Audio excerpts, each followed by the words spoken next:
Prosseguimos então com o programa Manancial. No terceiro bloco, nós estamos hoje falando sobre o tema eleitos segundo a vontade de Deus.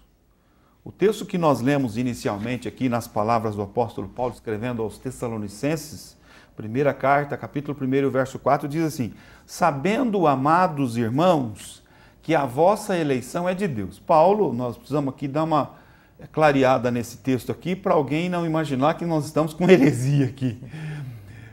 O contexto que Paulo está dirigindo aqui, a sua carta, é aos cristãos na cidade de Tessalônica, escrevendo a sua primeira carta, e o tema desta carta, ele está falando sobre a volta de Jesus, o arrebatamento da igreja. Mas neste texto aqui, neste versículo de número 4 do capítulo 1, Paulo está afirmando que a igreja, os cristãos na cidade de Tessalônica, foram eleitos em Cristo, eleitos por Deus para a salvação, para a vida eterna. Para a vida eterna. Bom, agora vamos trazer para a nossa realidade hoje aqui, uma vez que o pastor Ezequiel foi eleito pela sociedade, ele teve 1.871 votos, gravei, né? Teve 1.871 votos. Estas pessoas, e dentre estas, o um lá é meu, votei no pastor, né?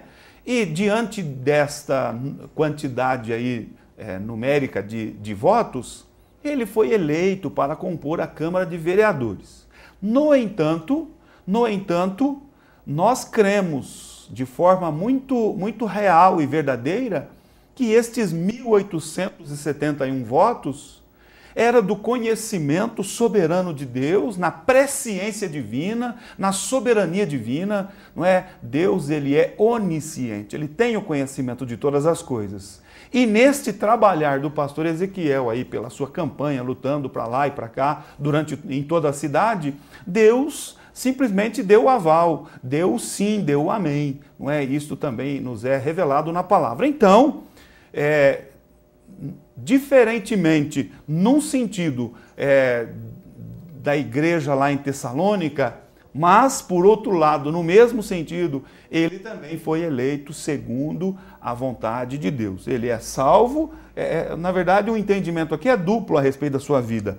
Você foi eleito segundo a vontade de Deus para a eternidade, para a salvação, e foi eleito segundo a vontade de Deus para um mandato aí de, no mínimo, 4 anos, que vai estar aí atuando como uma autoridade pública na nossa cidade de Ponta Grossa, na nossa querida cidade. Bom, uma vez isso posto, pastor, aqui esclarecido o nosso texto bíblico inicial, eu gostaria que você falasse aos nossos telespectadores sobre o que te motivou para aspirar, exercer este papel, esta função de vereador.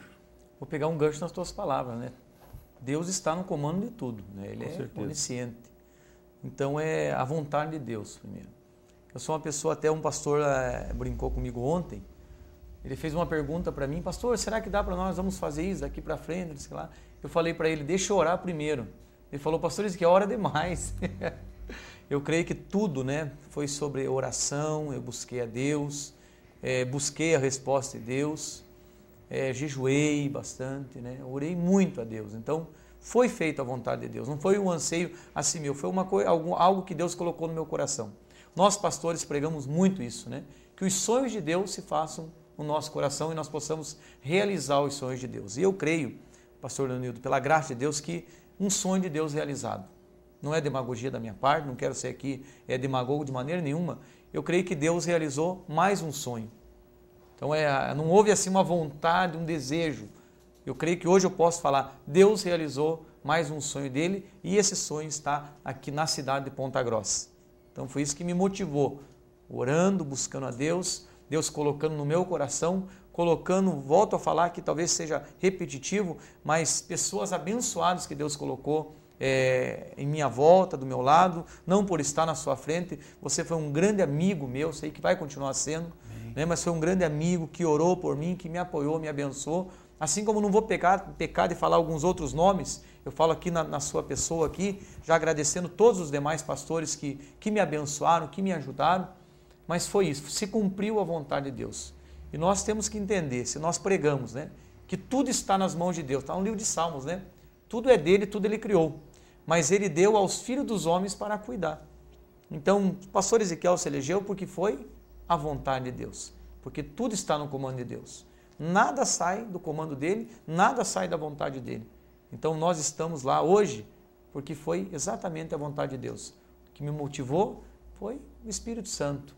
Eu tenho um amigo, muito amigo meu, esse não me larga não, que é o seu amigo também, que se chama Espírito Santo. Verdade. Nos momentos, nós temos um momento de dúvidas, né? É bom deixar bem claro, nós como pastores, temos nossos momentos, e agora?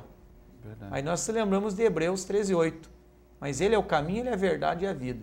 Nós temos um amigo chamado Espírito Santo, ele vai nos abrindo o caminho, vai nos mostrando a verdade, e aí nós temos vida. O que é vida? É sentir gozo, né? É sentir que está bem. Sempre quando eu vou fazer algo, eu falo com Deus. Se eu me sentir bem, me sentir em paz, amém, é isso que Deus quer. Isso eu ouvi de muitos pastores. Pastor Ezequiel, eu estou contigo, sabe por quê? Porque eu estou sentindo paz. Então, se você sentiu paz, né, as pessoas, 1.871 votos.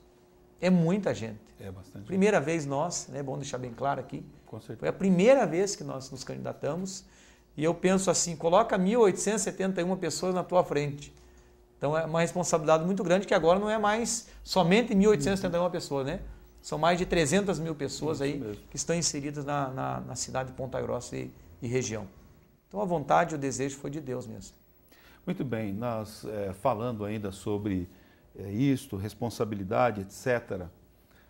Algumas vezes você me ligou, olha pastor, tal pastor está me apoiando e etc. Não é? Durante a campanha, e aí você, um momento, me esqueço das tuas palavras, olha, a responsabilidade está aumentando. Né?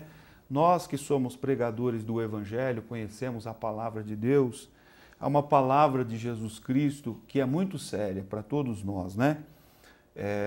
Lucas capítulo 12, verso 48, Jesus diz assim: e a qualquer que muito for dado, muito se lhe pedirá, e ao que muito se lhe confiou, muito mais se lhe pedirá. Talvez as nossas autoridades, não é, que foram constituídas em eleições passadas, não tenham assim uma afinidade com a palavra de Deus, com o Evangelho, para sentir o peso da responsabilidade. E muitas vezes, não é, tomavam decisões assim, ao léu, não é, aquilo que achavam melhor. Quando você diz, pastor, que vai orar, vai buscar a direção de Deus, vai buscar o auxílio, a revelação do Espírito Santo, isto denota um temor a Deus, né? Denota uma noção de responsabilidade. Pastor, não é assim mesmo? Quando a gente lê esse texto aí, Jesus, ele confia muitas coisas, ele olha para a pessoa e vê a capacidade, o potencial da pessoa, confia, mas ao mesmo tempo que ele confia, ele espera, né, que essa pessoa corresponda com a vontade dele, não com a vontade pessoal, mas a vontade do próprio Senhor, que é o cabeça. Hein, pastor? Deus, ele vai cobrar, com certeza, né? Esse é a palavra de Deus. Deus vai cobrar. E ele vai usar quem? As pessoas para cobrar. Como ele usou muitas pessoas na campanha, né? Tem pessoas que falam, pastor, mas Deus falou toda hora com você? Sim, usou o pastor Leonildo, usou o pastor, usou o irmão, usou... Deus usou, esses dias eu estava conversando também com o pastor, ele me falou, Deus usou várias bocas para determinar a tua vitória. Então a responsabilidade com cada lábio, cada boca, cada palavra que foi solta. Então, quanto mais responsabilidade, mais pessoas foram, nas 2 últimas semanas, pastor Leonildo, começou a vir muitas pessoas. Deus foi tocando o coração. Depois eu vou ler um versículo aqui no último bloco, se o pastor permitir, e vou mostrar de onde que surgiu, o que eu me peguei na minha campanha. Então, nas 2 últimas semanas, veio muitas pessoas somar. Muitas pessoas, e aí que eu te falei aquilo, está aumentando a minha responsabilidade. Pois é. Não que seja, não é um peso nas costas, porque um homem, a mulher de Deus, né, a obra não é um peso, mas é o peso da responsabilidade. Então, quando mais pessoas vêm, pessoas sérias, pessoas com compromisso, eu falei, as pessoas que têm compromisso com a obra, eu tenho compromisso com essas pessoas. Então, foi aumentando essa demanda de homens sérios, de mulheres sérias. Eu creio que os meus 1.871 votos foram pessoas sérias, pessoas que confiaram. Não votaram, só vamos votar para ver o que dá. Não, de maneira nenhuma. E tudo debaixo de oração. Pessoas que deixaram assim, nós dizemos assim, né? Bateu o martelo. Bati o martelo na última semana. Nas 2 últimas semanas. Porque viram a seriedade. Então o compromisso é muito grande e eu te faço um pedido aqui publicamente para todos aqueles que estão nos assistindo, continue orando por mim. Continue intercedendo por mim. Muito bem. Desta maneira, então, nós vamos para mais um breve intervalo e após prosseguiremos aqui no nosso último bloco, já finalizando o programa.